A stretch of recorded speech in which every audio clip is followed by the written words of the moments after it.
Hi everyone, in this video we're going to go through the MAV Trial exam number 2, the 2021 one. So I've already done questions 1 to 10, now we're going to do questions 11 to 20. Please make sure that you've done 1 to 10 and then 11 to 20. And then I'll do the extended response questions in a separate video.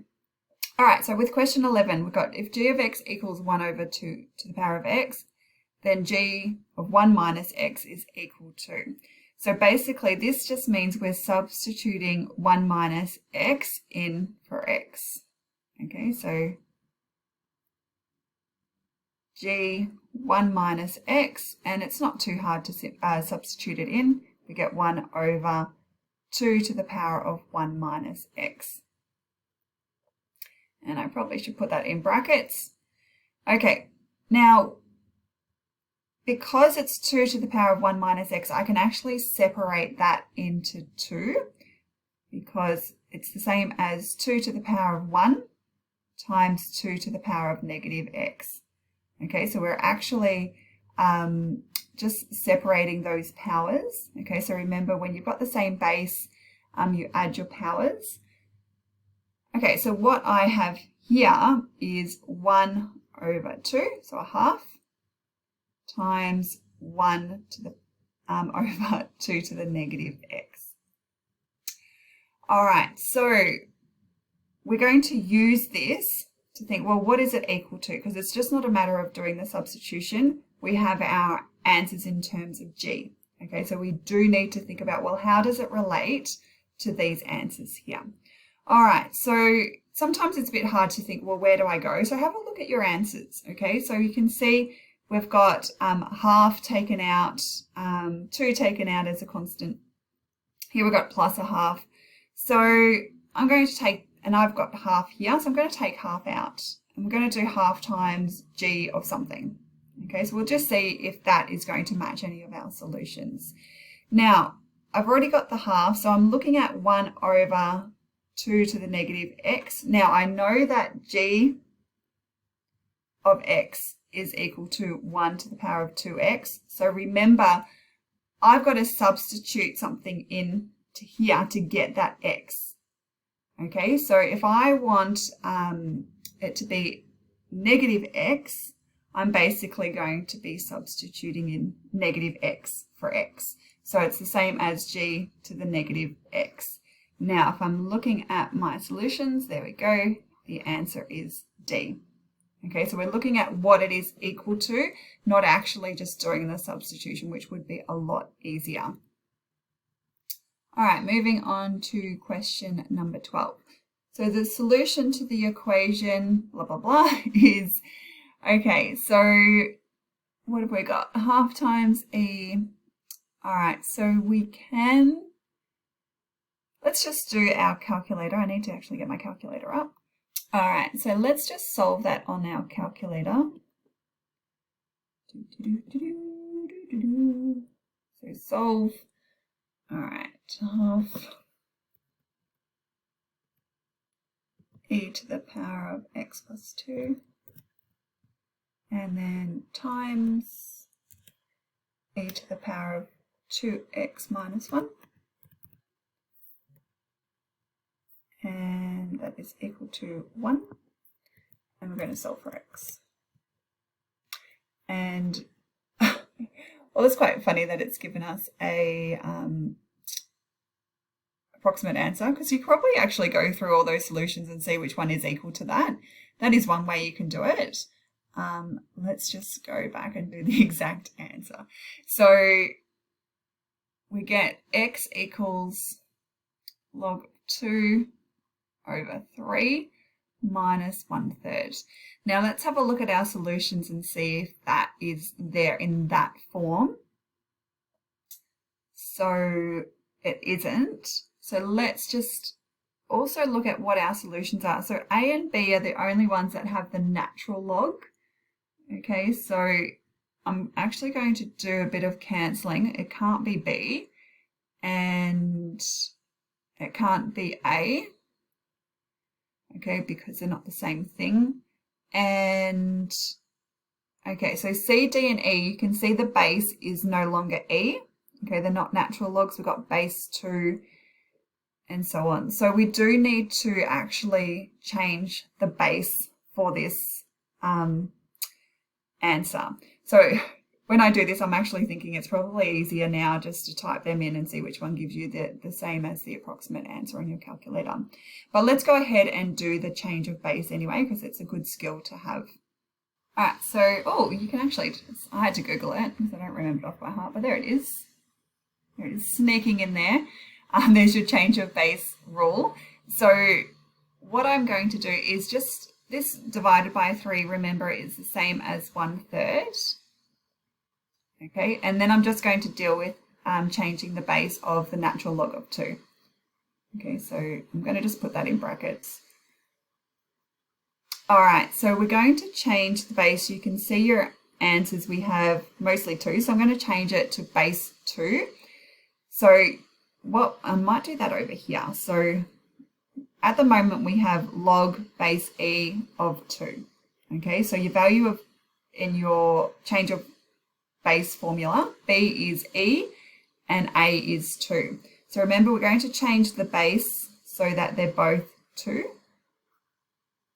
Or, so it's 2, but your numerator and your denominator is going to be 2. Then your value of A goes on top. So 2 is here and your base is E. So when we change the natural log of 2, we're going to have 1 over log base 2 of E. Okay, so let's go back up here. We're going to have 1/3 times 1 log 2E minus 1/3. Now let me just see if that is there. So we're going to have, is it option E? Just making sure that is correct. Cool. All right, let's move on now to question number 13. All right, so the graph of the inverse where f of x equals -3 log 2x minus 2 is. So you can do this on your calculator, I would say, quite easily. So I might just quickly get my calculator ready. Actually, before we do, no. So all these graphs are your inverses. So you could actually graph f of x equals, or you could graph f of x and then do the inverse by just looking at f of x. But let's have a look at it on our calculator. All right, so I've gone ahead and sketched that log graph, just make sure it's all correct. Now, if I was to look at this graph, I would probably focus on the fact that there's an asymptote, and there's an asymptote at x equals 1. So that means your inverse has an asymptote at y equals 1. Okay, so just looking at them all, oops, didn't mean to do that. Yeah. Okay, let's scroll up. All right, so the first, let's just go through all of them. So option A, it's the same. I think it's the graph. Okay, so it can't be A. Option B, we also have an asymptote at x equals 1. C is an asymptote at x equals 1. And D is an asymptote at y equals 1, and E is an asymptote at y equals 1. So if you were unsure how to actually answer this, look at features of the graph. So if we're looking at the asymptotes, we've now increased our probability of getting it right because we're just choosing between D and E. But let's have a look at other features of the graph. So I can see the main difference between D and E are those, is a y-intercept. So let's have a look at what the y-intercept is for this one here. So if I just go to, let me just,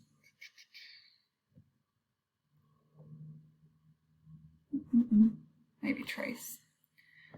Okay, so x equals, oh no, I don't want that.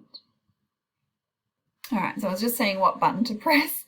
So if trace is probably the easiest, so you can actually move your cursor around. It doesn't tell me exactly y equals 0, but I can see it is pretty close to 1.5. So the main difference between graph D and E is D, the y-intercept is 2, whereas it's the opposite, should be the opposite. So we want it to be around y equals 1.45 or 1.5. So you can see that is option E. Now you could actually get the exact values of that x-intercept, which would be the y-intercept of your inverse, but you can clearly see that the main difference is this goes through 2 and this goes through, looks like, more like 1.5. Okay, so it's going to be more like the x-intercept on our original graph. All right, let's move on to question 14. So a 20 centimetre piece of wire is cut into 2 pieces. One of the pieces is made into a square with a side length of x. So maybe we'll just draw it. Okay, so we've got our square. All right, and each side is the same, which is x. The other is made into a rectangle where the length is double the width.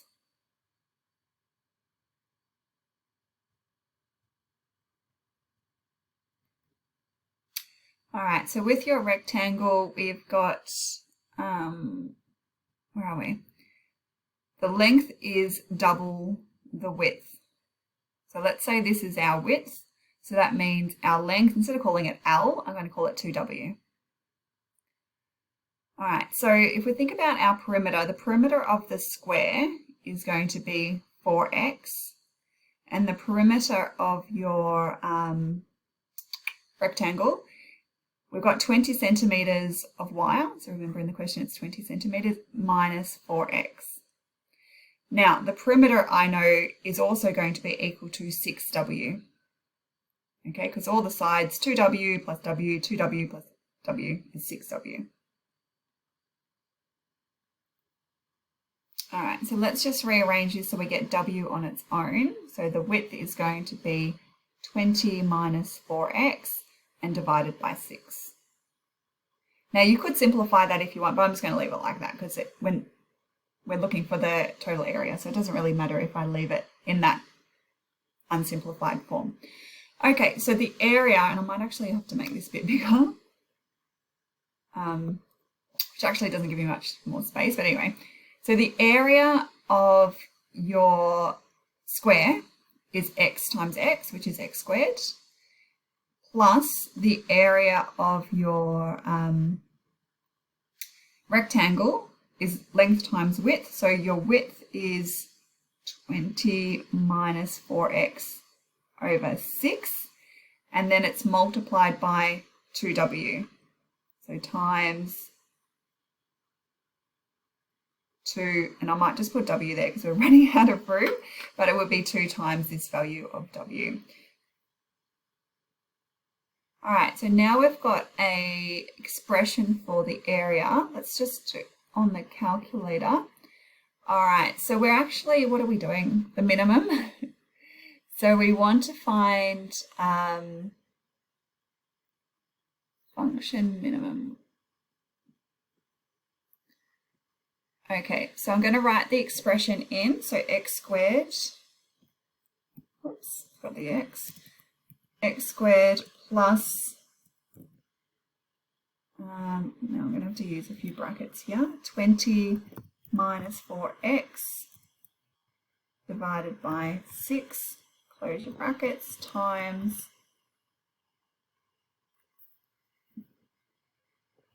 2W, so I'm going to do that again, 20 minus 4x over 6. Hopefully I've got enough brackets there. Okay, so it looks quite okay. Oops, wrong button. All right, so I'm not in exact form, so let me just change that so I'm in exact form. All right, so your minimum value occurs when x is equal to 40 over 17, but the minimum area is 200 over 17, so your answer is B. All right, so moving on to question 15. Oh, can't even see it.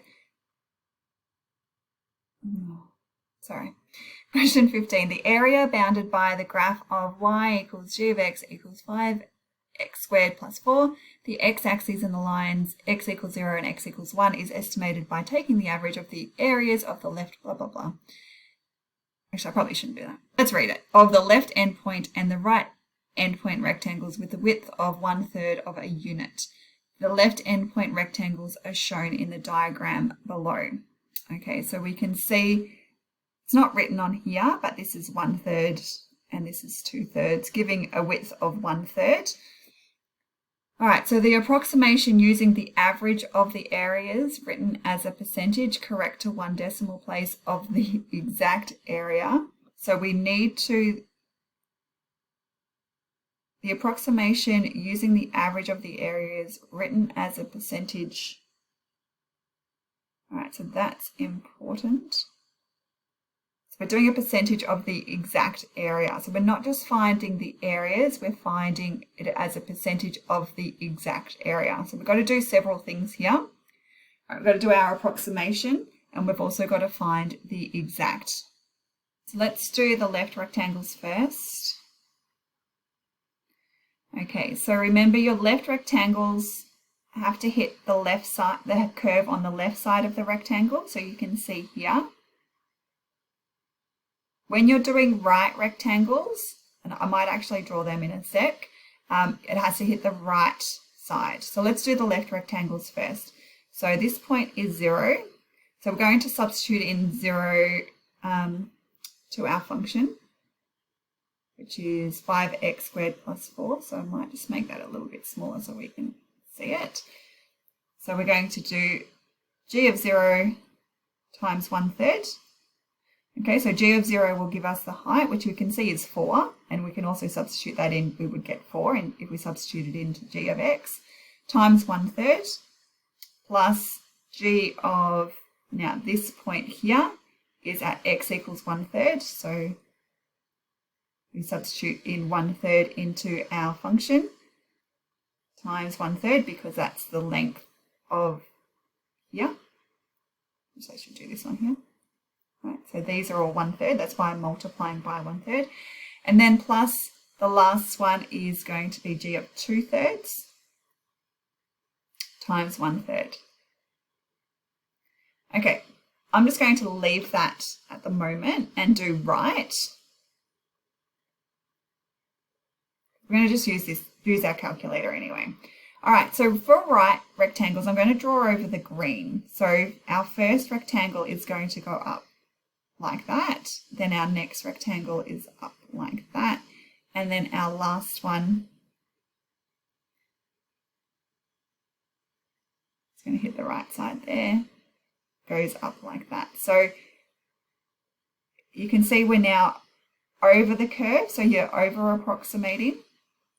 Instead of with the green ones we were under, so we're under approximating. Okay, so for the right ones, we're hitting the curve on the right corner. So kind of picture this red rectangle now, forget about the green. The corner is on the right side, so we're going to do g of 1/3 times 1/3. So that's this first rectangle, right, this one here, this number 1. And then our second rectangle, we're going to be doing g of 2/3 times 1/3. So I'm substituting in this point.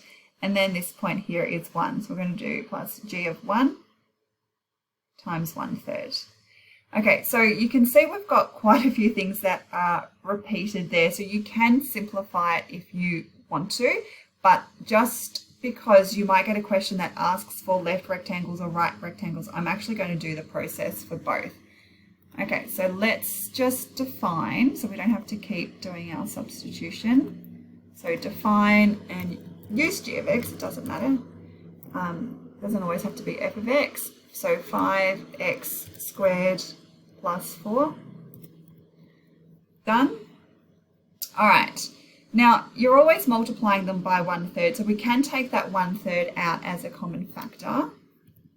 If that confuses you, just do it as it's written. All right, so we want to do g of 0 plus g of 1/3 plus, what's the next one? G of 2/3. Now, I'm probably doing this quite a long way. All right, so I've got 29. All right, and then your right rectangles, we do pretty much the same thing. So what I'm going to do is just copy and paste it down, but our value for x changes. So we're going to be starting with g of 1/3. So I might just get rid of that. Then we do 2/3, and then we do g of 1. All right, so our area shouldn't be also 29. Where did I go wrong? All right, so my calculator, as you can see, I've been substituting in different values and it keeps giving me 29. So I'm wondering if that has something to do with my define. I thought you could use any letter, but let's just copy that and use F. I don't see why it would make any difference. Oh, do you know what I forgot? I forgot the X. Oh, that is so annoying. There we go. That's why I keep getting 29. You can use g of x. All right, so let's just go back up here. And let's just do this one again. I wonder if I can just press enter. There we go. And all right. So you can see now that I've done it, although we have to scroll back up. All right. Should I do both of them? Okay, so that's not, that answer's not correct. Can I undo that? Beautiful. Okay, so there is 4.92. So this value here was the left rectangles. So let's just copy that and put that down the bottom.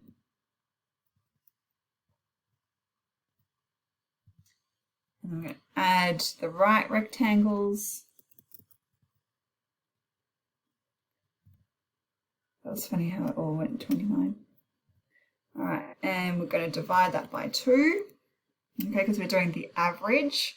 So that's 5 point, don't really need to write it down, I might just leave it in my calculator.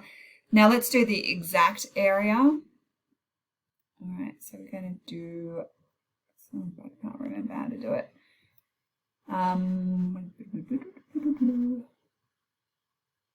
So let's do it this way. Okay, so we're going from 0 to 1, and our function, now I can just write g of x again, and with respect to x. All right, so there's our exact area, and that's our approximate area. So you can see we're over approximating. So it can't be A or B because they're under approximating. And oh my God, even if you didn't know, it could not be E. All right, 304%, like it's triple.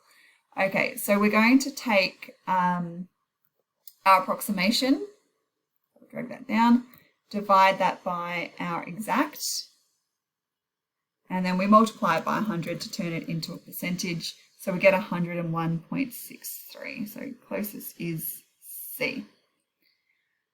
All right. Now that question probably wouldn't take you as long as it took me, but still one that you should be able to do. All right, let's move on to question 16. So consider the function h with the rule. Okay, so cool. The average value of the function can be found by evaluating.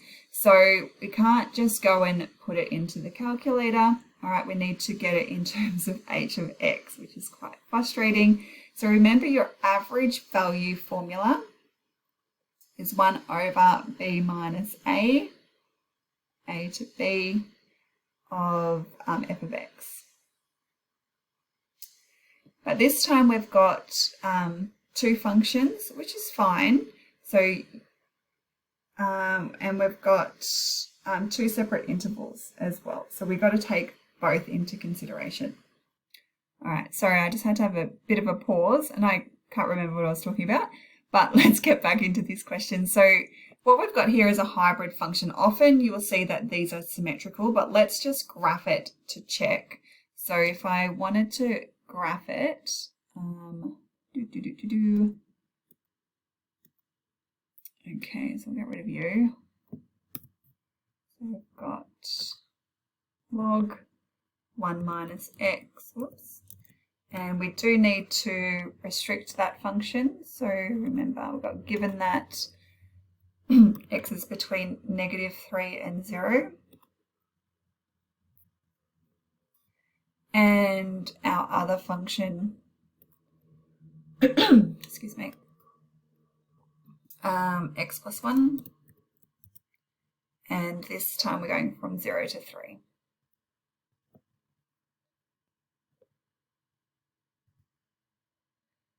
It doesn't matter, I use the wrong inequality sign. 3. Okay, so just make sure I've typed them in correctly, and let's graph them. It's a very small graph, so I might just go to zoom. Okay, so you can see they're symmetrical. All right, so what we need to do is only really focus on one of them. We don't have to do the average value considering both, because the average value will be the same for both of them. So if we look at the first log, okay, so I'm just going to look at this one here. So our upper limit is 0, so minus -3, and a value of a is -3 to 0, and we're just going to do it's called a h of x. That was our general form, so h of x here. All right, so this simplifies to 1/3 -3 to 0 hx dx. All right, so let's see if that is, so the answer is B. So if that option wasn't there, we could also do substitute in the second one. So do the average value of this log function. So we're going to have 1/3 minus 0. And we're going to go from 0 to 3 of h of x dx. So that option isn't there, but it's basically either one of those two, okay, because they're the same thing. All right. Question 17. A probability density function for a discrete random variable x is defined by a possible set of values for x is. So what this curly bracket is just stating a set of numbers. So it's only the number 1, number 4, number 5. It's not going from number 1 to number 4. It's not a range of values like if we were to do the domain. It's just a set of numbers. So 1, 4, 5. It's like if you were rolling a die, it would be 1, 2, 3, 4, 5, 6. All right. Okay, so we've got this function. So what possible values can we have? So the only way we can really do this question is to substitute the values in and to see which one gives us a sum of 1. So with a probability distribution, it has to add up to 1. So on our calculator, let's bring it back in. Whoops. Okay, so let's go back to the main screen, and I'm going to define this because it's the easiest way to do it. So I'll get our keyboard up, define, let's use f of x this time, equals 20 over 859, and we've got x squared, minus 20 over 859x, 859x, and let's just make sure I've written that correctly. Okay, it looks good. All right, so what I want to do is substitute in all our numbers in our set. So f of 1 plus f of 4 plus f of 5.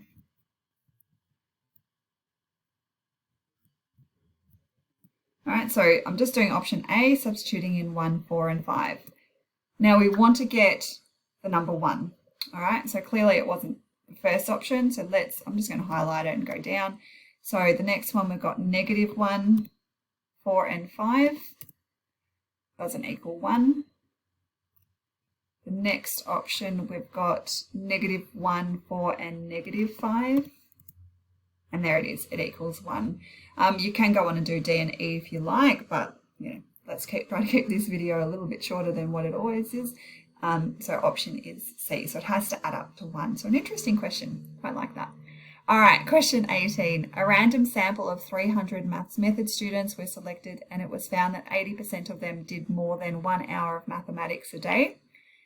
The 90% confidence interval for the proportion of maths students who do less than 1 hour of maths a day, correct to 3 decimal places, is. Okay, so we need to highlight some important information. So we've got 300 students. 80% of them did more than 1 hour. And the 90% confidence interval for the proportion of maths method students who do less than 1 hour per day, correct to 3 decimal places, is.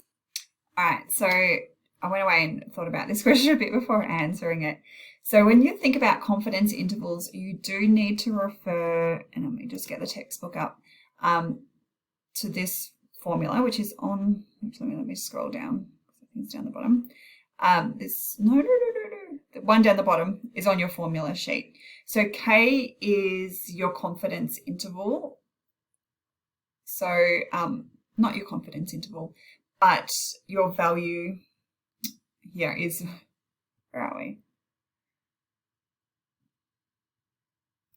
So, sorry, if we have 95% confidence interval, the value of K is 1.96. Okay, so that's what you may have seen before. It's in your textbook. But that value of K we can just calculate because we know in general terms 95% of the values in a normal distribution are 2 standard deviations either side. So 1.96 is close to 2. All right, so this is more of a more exact confidence interval as opposed to, you know, saying it's just 2 standard deviations either side of the mean. So with this rule here down the bottom, it is on your bound reference, but the value of K you can just find on your calculator. So I'll show you how to do that in a sec. Let me just get the question up and the calculator. Because we want 90%, so we know 95% is 1.96, and even if we couldn't remember that number, we can just do it on the calculator. So we want to go to inverse normal. So inverse normal CDF.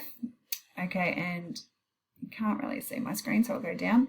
All right, so we want 90%, so 0.9, and doesn't matter.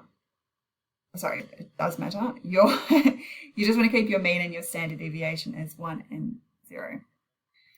All right, so when we use our inverse normal, okay, and I feel like I just didn't do it there. Let me just do it again. Actually, I think I did something wrong. Just give me a sec. Inverse normal CDF. Sorry, we want center because we want the middle 90%. We're looking at a confidence interval, so we've got a lower limit and an upper limit. Sorry, so I should have chosen center there. Everything else was correct, so 0.9. All right, so basically this means we're 1.64 standard deviations below the mean, and we're also going to be 1.64 standard deviations above the mean. So looking at that confidence interval, we do need to now go back to using this formula here. So that answer on the calculator is my value of K. All right, so I don't need to take the negative value.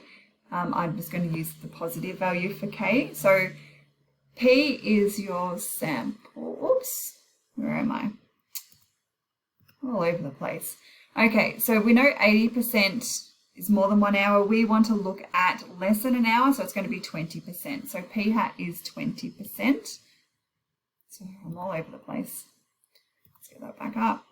All right, so I'm going to use this formula. So P hat is 20% or 0.2. We should put it as a decimal, minus K. So I'm just going to drag that down. Okay. All right, so I don't need that negative. So minus 1.6, it's probably best to drag and drop. Okay, and then we've got the square root.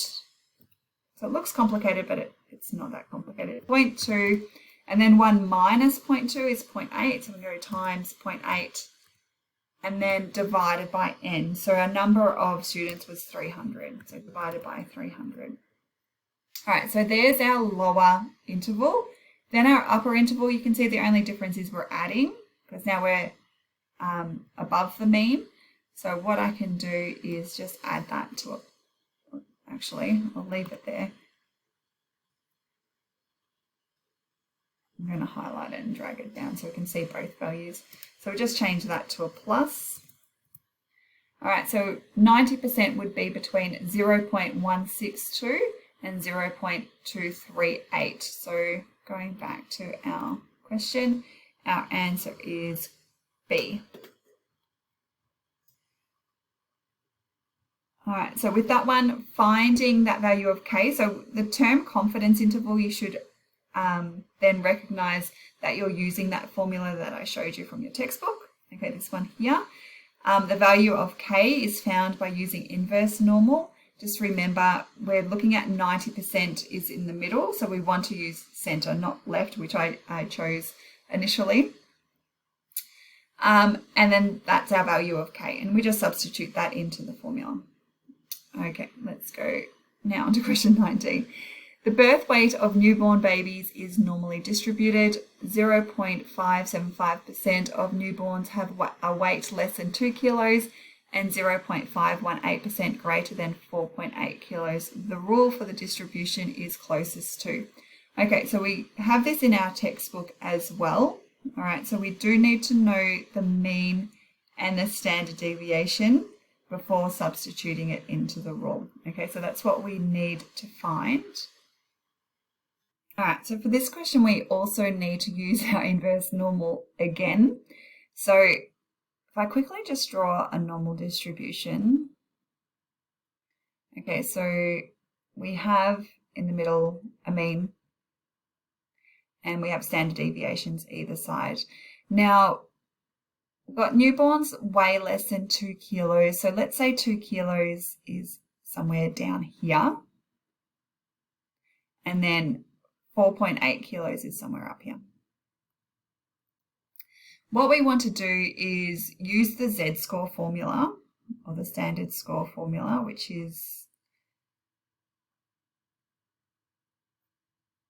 this, but we need to find out the associated Z-score, okay, before we do this. So with my calculator, we're going to do inverse normal.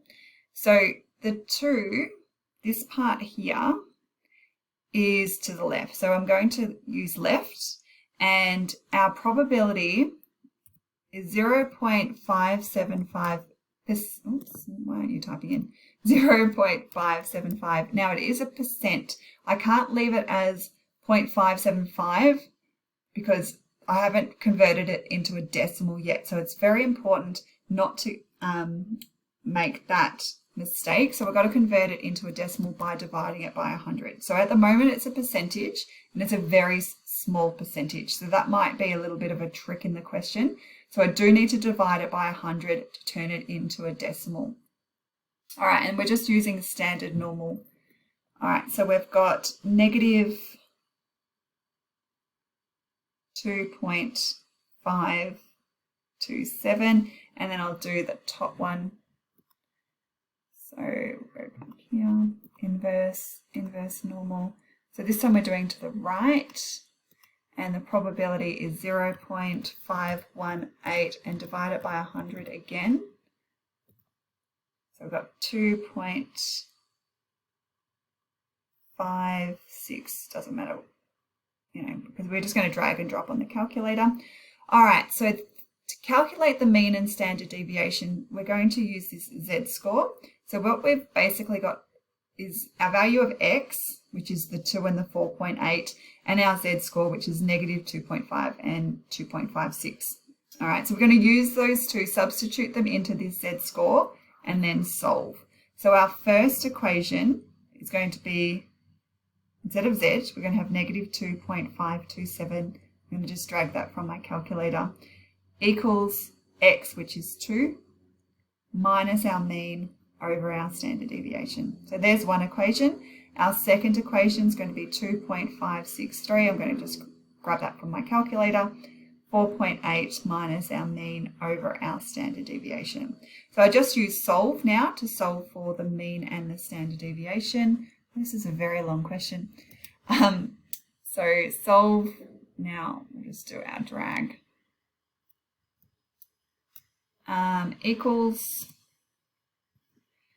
2 minus, now you don't have to use mu and sigma, I was going to say mu and sigma. All right, where is my, oh, it's down here. I'm just going to use x and y.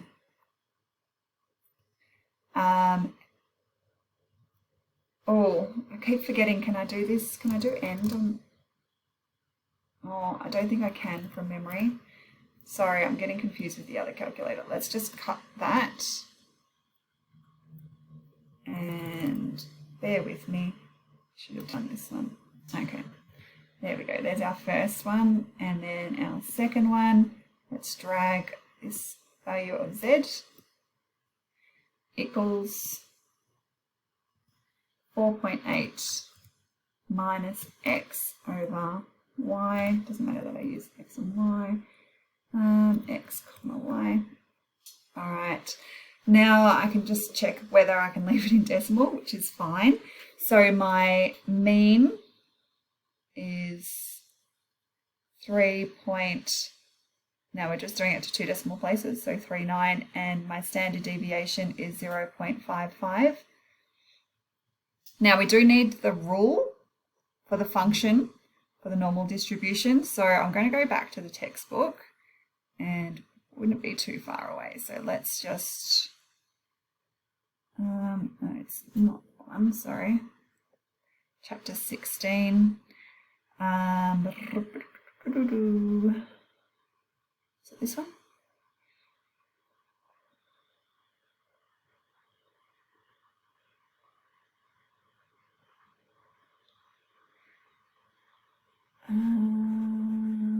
Okay, so you can see, yeah, our rule for the normal distribution. Let me just go down to the, oh no, there is nothing. Okay, so we're just basically substituting in the standard deviation and the mean. So I want, just let's look at the fraction part first, the 1 over. So we've got 1 over our standard deviation times square root of 2 pi. So let's have a look at that part for our solutions. All right, so that can't be on that one and that one. So A and C both have the fraction part the same. All right, so let's have a look at the power of E. All right, so we want -1/2 x minus the mean over the standard deviation. So let me just go back up. X minus the mean over the standard deviation. Oh, the only difference is the rounding, which is a bit annoying because if you didn't round correctly, you would just make that small error. Okay, so your answer is A. All right, one more question to go, question 20. Let P be the probability function for the number of times X, a prime number. It's important. Prime number is rolled on a 10-sided fair die in n trials. The sides of the die are numbered from 1 to 10. 1 is not a prime number. Okay, but 2 is. Okay, so just remember that. Let f be the probability function for the number of times m, a number greater than 4, is rolled in n trials. F of m is given by. All right, so let's have a look at our prime numbers first. So we've got P is probability function for the number of times a prime number is rolled. So we can have number 2, 3, 5, and 7. They're all prime numbers. And there are 10 numbers. So the probability of that is 4 over 10, which simplifies to 2 over 5. And F is the probability for the number of times m, a number greater than 4 is rolled. So we've got greater than 4, so we've got 5, 6, 7, 8, 9, 10. So we've got 6 over 10, which simplifies to 3 over 5. So the probability of getting a prime number is 2 over 5, and the probability of getting a number greater than 4 is 3 over 5. Now we can see the relationship between these probabilities. So the probability of getting a prime number is 2 over 5, but the probability of not getting a prime number, so not getting a prime, is 3 over 5, which is the same as getting a number greater than 4. So if we were thinking about this as a binomial distribution, if we were doing n trials, okay, so let's say P of n, so we wanted to get all prime numbers, we would have n choose n times 2 to the power of 5, sorry, 2 over 5 to the power of n times 3 over 5 to the power of 0. Okay, so we don't know what n is, but if we wanted to get, have 5 trials and they all had to be prime numbers, it would be n choose n. And that is actually the same, if you think about it, as, what's our second one, f of 0. Okay, so we're going to have n choose 0, so we don't want any numbers greater than 4. So the probability of success is 3 over 5, but that's to the power of 0, times probability of failure to the power of n. So these two are actually the same. And it's the same for the reverse. So if we had P of 0 is also equal to f of n, and because the probability of success is equal to the probability of failure for both, you can have any relationship between them. So we could have P of n minus 1 is equal to f of 1, and the reverse as well. So we want to find out what f of m is equal to. So let me just scroll down so I've got a bit more space. So I probably should have written f first, but it doesn't matter. F of m is then equal to P of m minus 1. Because if I was to substitute not m minus 1, sorry, m minus n. If I was to substitute the values into the, all right, just stop me there. I just realized I had them around the wrong way. So let me just, sorry, n minus m. All right, I just quickly looked at the previous one. So you can see P of n minus 1 and f of 1 are the same. So it doesn't matter that it was 1. We could have 2. It would be equal because that's how the binomial distribution works. So if I substituted these in, so if we were to have f of m, it would be n choose m times, what was it, the probability of 3 over 5, the power of m, 2 over 5, n minus m. And that's equal to n over n minus m, 2 to the power of 5, n minus m, times 3 to the power of 5, n minus m. So when we do that, we're actually going to have them two cancelled out, n minus negative, and negative m gives you positive m. So that's just going to give you positive m. So you can see those two are equal. So f of m is equal to n minus n. It's probably the easiest way is to think about it in terms of 1, but your binomial distribution is symmetrical. Okay, so that's why we can do it in terms of m and n. So your answer for that one is C. All right, so I'm going to leave that video there. I'll do another one for the extended response questions.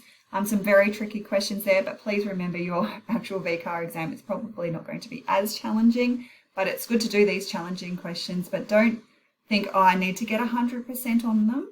Okay, but the more you practice, the more you're going to look for or practice these little skills. Okay, see ya.